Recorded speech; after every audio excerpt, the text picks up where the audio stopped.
Costumamos dizer que depois da tempestade vem a bonança. Já ouviram esse ditado, certamente. Na semana passada nós estivemos a olhar para a passagem que tratava a abertura e o fecho do Mar Vermelho. Eu gostava que vocês tentassem imaginar aqueles momentos logo a seguir, quando o mar se fecha e o povo dá conta que está do outro lado, em segurança, e de repente começa a ver os egípcios estão mortos, o perigo passou, dava para respirar de novo de uma forma mais tranquila. Vocês conseguem imaginar aquele momento? Provavelmente ouvir as ondas do mar outra vez, talvez ainda algumas crianças a chorarem. As crianças sempre choram, não é? Quem sabe o coração ainda estar a bater bem acelerado. O que é que aconteceu a seguir? Hoje nós vamos olhar para a passagem que nos conta o que é que aconteceu a seguir. E eu gostava que vocês abrissem as Bíblias em Êxodo, no capítulo 15. Pode parecer um pouco longo o texto que nós vamos ler, mas nós vamos ler do versículo 1. Vamos avançar talvez até o 21. Êxodo capítulo 15, 1 a 21.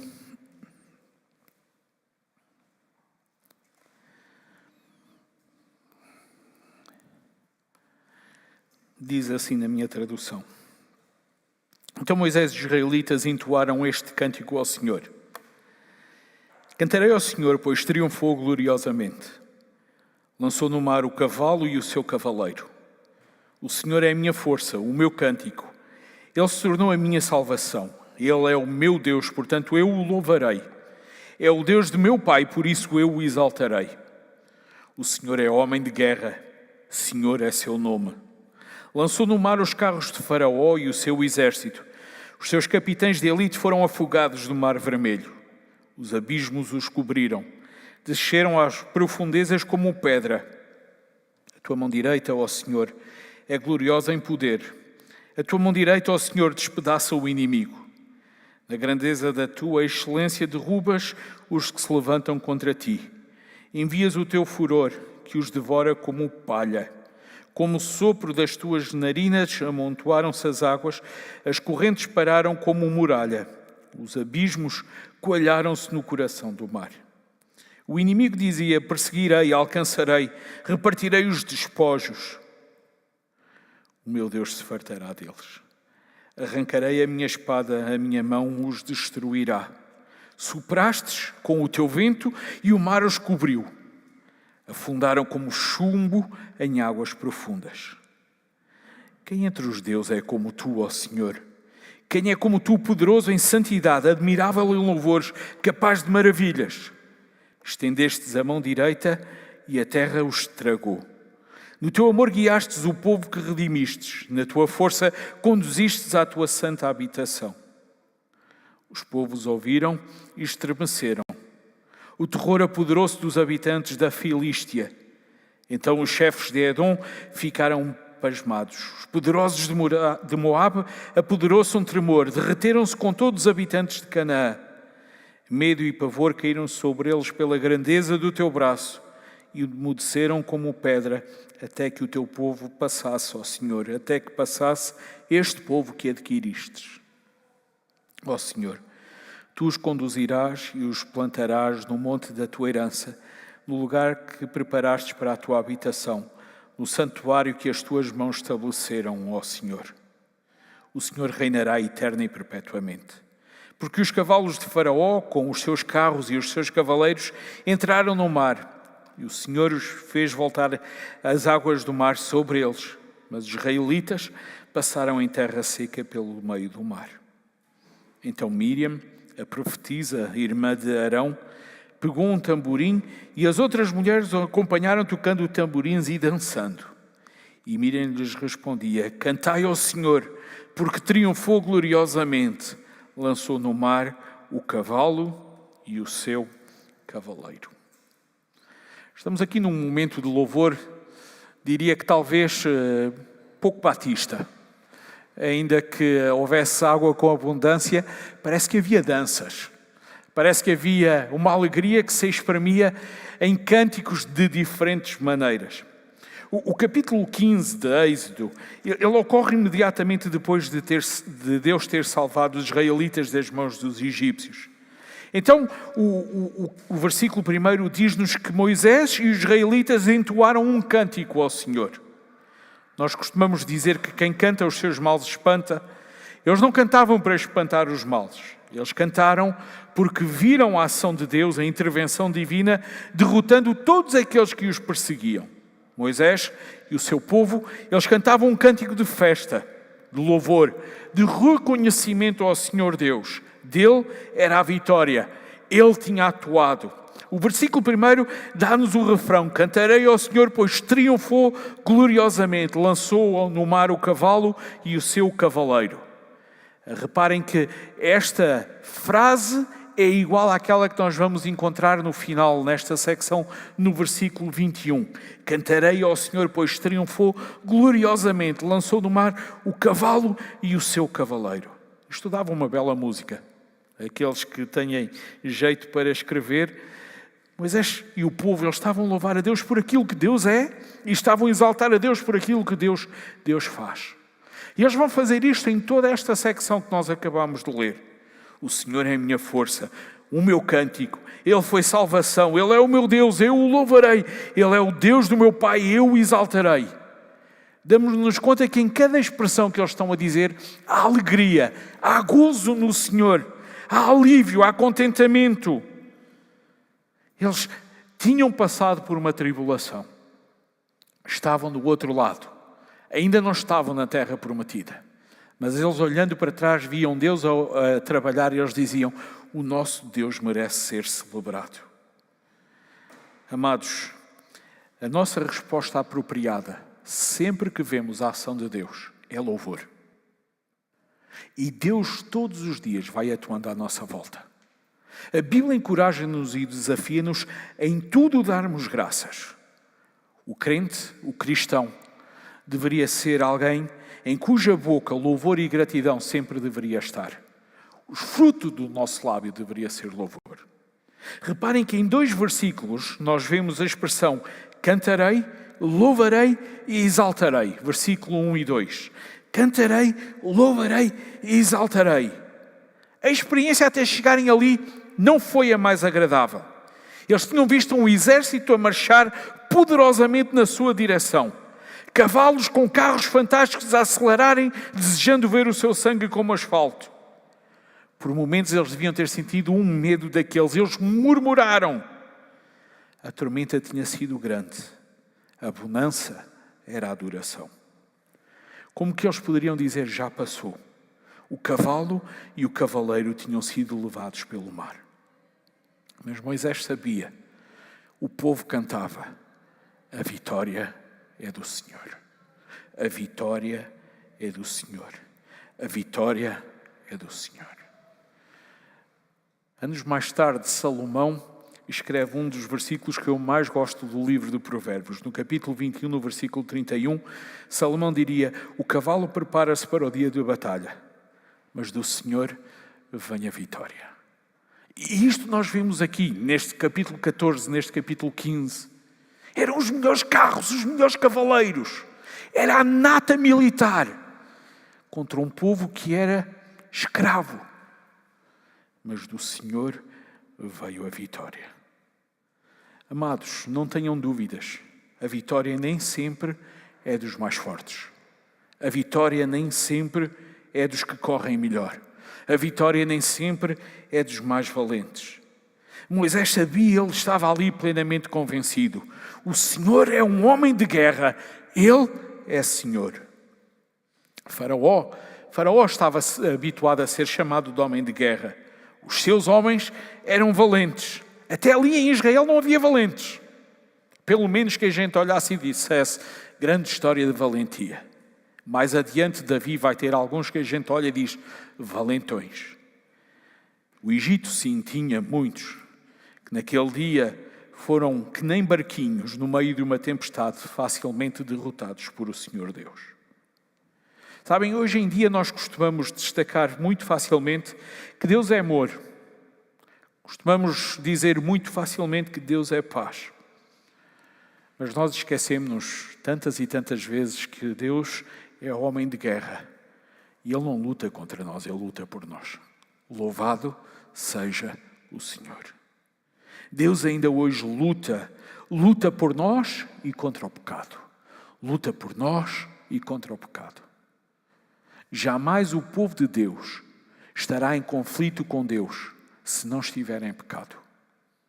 Se tivermos a obedecer, nós podemos dizer com toda a certeza: Deus é por nós. Deus é por nós. Deus é por nós. A Bíblia diz no Novo Testamento, não é no Velho Testamento, lá em Hebreus capítulo 10, versículo 31. Horrenda coisa é cair nas mãos de um Deus vivo. Amados, nós que somos igreja, nós podemos dizer que deliciosa coisa é estar nas mãos de um Deus vivo. Mas quem não está com Deus é um pesadelo. Quem é contra Deus é uma derrota.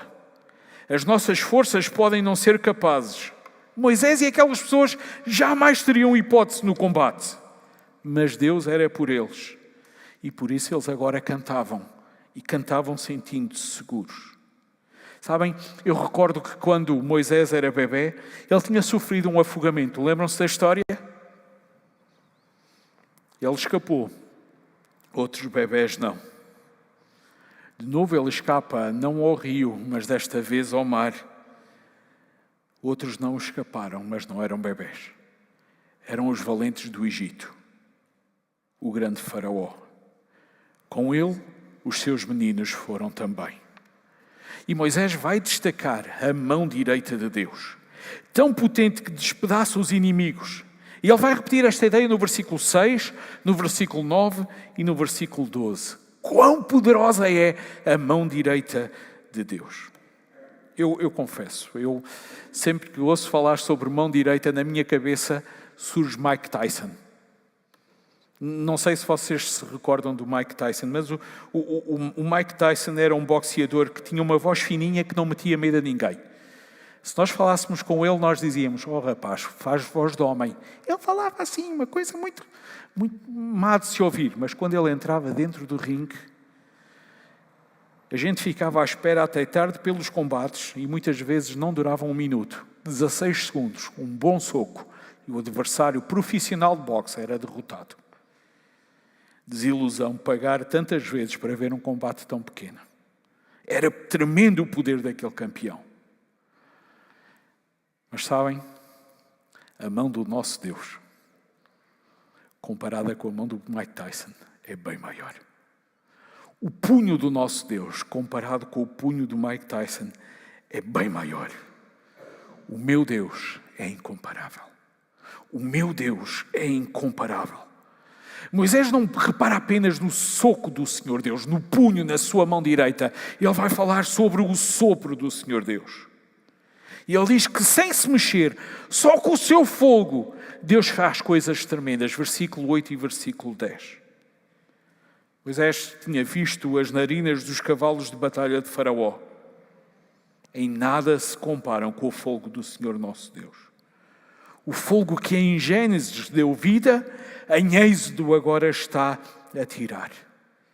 O meu Deus com o seu fogo é todo poderoso. O meu Deus com a sua mão é incomparável, com o seu fogo é todo poderoso. Sabem, a vida pode nos dar mares vermelhos. A vida pode nos dar vários faraós. Mas se tivermos Deus a lutar por nós, ninguém será contra nós. Deus é a nossa fortaleza. Deus é a nossa fortaleza. O seu reino é eterno. Ainda hoje Ele tem poder. Ainda hoje Ele continua a ser grande Senhor soberano sobre todas as coisas. Por vezes nós confiamos que Deus é Senhor soberano, mas não vivemos como tal. Por vezes nós cantamos que o nosso Deus é incomparável, mas não vivemos como tal. Eles diziam, versículo 11, quem é como tu entre os deuses, que tem santidade como tu, que faz maravilhas como tu. De um lado do mar, o mesmo povo tinha ficado em silêncio por causa do pânico. Do outro lado, eles ficaram em silêncio ao ver a ação de Deus, mas depois num clamaram, no outro louvaram. O que aconteceu entre o clamor e o louvor? Deus agiu.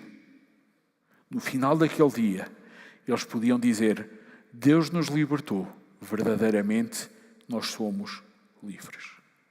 As coisas velhas tinham ficado para trás, tudo se fazia de novo e eles cantavam, eles festejavam. Moisés conclui esta secção, ele vai dizer: o Senhor reinará eterna e perpetuamente. Duvidam disto? Não, a gente crê nisto e vivemos de acordo com esta crença. Israel ainda não estava na terra. Israel não tinha rei. Na realidade, até chegar à terra prometida, nós sabemos que faltam 4 décadas. Mas Moisés já tinha compreendido. O povo ali já estava a cantar. Deus é eterno. Deus é rei. Ele é soberano. Agora, o interessante é onde eles estavam. Eles estavam na outra margem.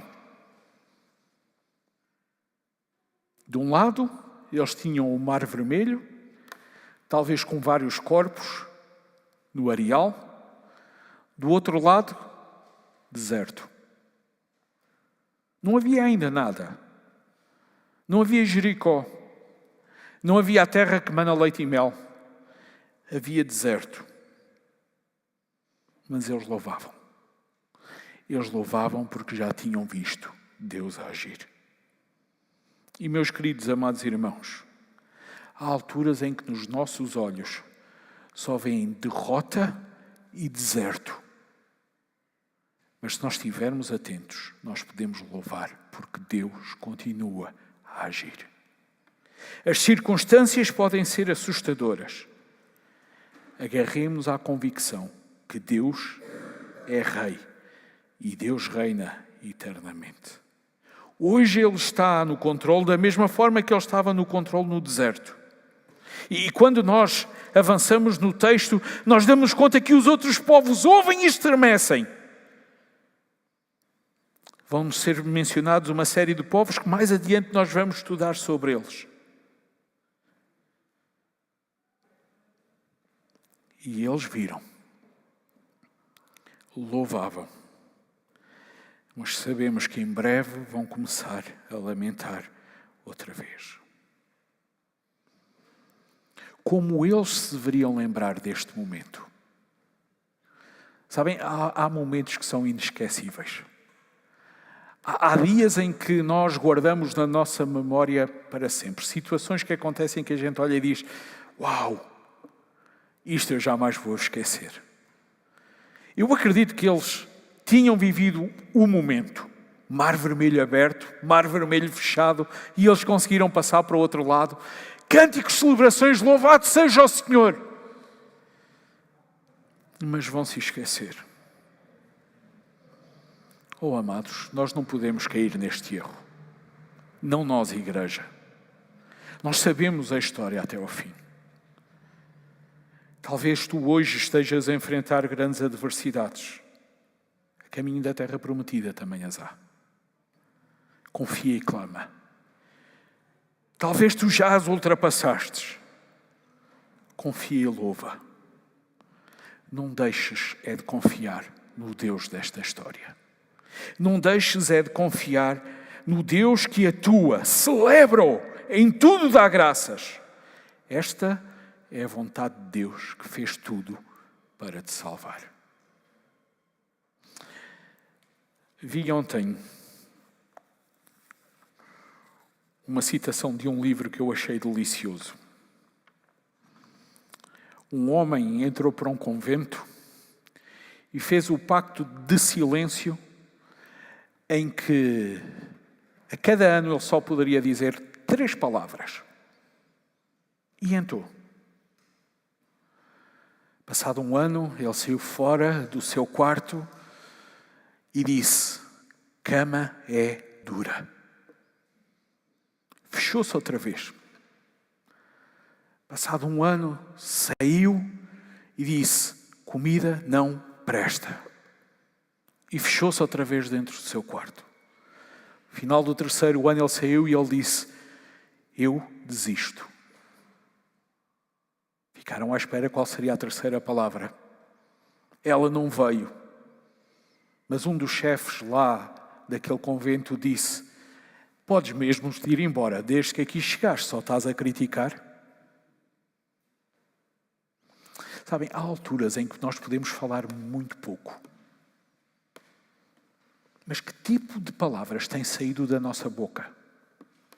Que tipo de palavras têm saído da nossa boca, conhecendo nós a ação de Deus, o Deus da ação, experimentando nós a liberdade, sabendo nós que em Cristo e com Cristo somos mais do que vencedores?